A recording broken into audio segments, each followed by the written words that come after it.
We already have an existing relationship with George Brown College, particularly in the field of culinary artists.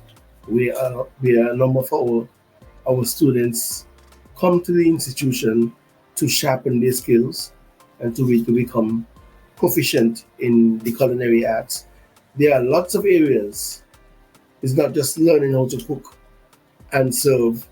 There's the business side of it. There is the protection of property rights, intellectual property rights. There's a lot of areas that we don't normally consider, and our people need to build competencies in these areas. So we discussed scholarships. We discussed in terms of overcoming the barriers, the hurdle of international students. That in itself is a barrier because of the disparity between what an international student pays and what the domestic student pays. We have to find creative ways to access the market. If we were to look at price only, hardly anybody will come. So we have to find enablers. We have to have an enabling environment for young people from St. Kitts and Nevis to come to, in this instance, George Brown College to gain competencies, not only in just culinary arts. They also do ICT programs. They also do fashion. They also do construction. And when we speak about construction, we mean climate resilient construction technologies.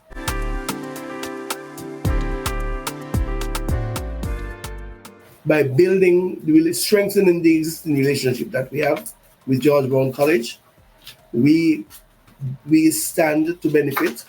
It's a symbiotic relationship, a win-win scenario, So it's not just we are gaining, they are also gaining. By having a larger complement of international students, a more diverse student population, there are benefits to be derived from this. And it creates understanding among peoples. And it's very important not to just have one or two nationalities making up your international complement. It's prudent to have people from the Caribbean, island states, who experience climate change, who have a certain way of looking at things, to complement the diversity at the university. I was most impressed with their hub and spokes and their innovation, their focus on innovation at the college.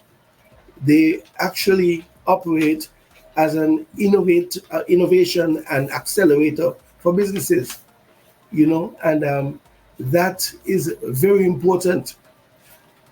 That's very important and a very interesting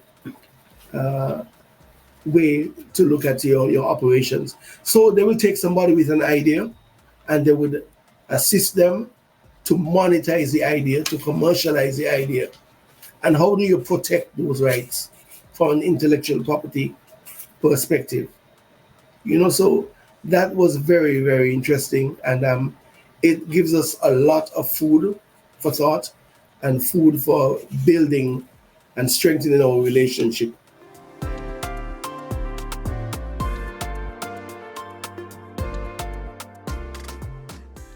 What they're trying to promote is global citizens, Even though you can't compel somebody to stay when they come to study here, the expectation is that they will return. They will return to their country, in this case, St. Kitts and Nevis, and help to build capacity at the national level, effectively creating global citizens. So we can operate anywhere in the world after receiving that level of training and that level of exposure. And George Brown College is very impressive, and they are very impressive. And we plan to build on that relationship and strengthen it. Like the other meeting, we have a pathway for strengthening the relationship and for yielding benefits, which will actually help us with our national agenda.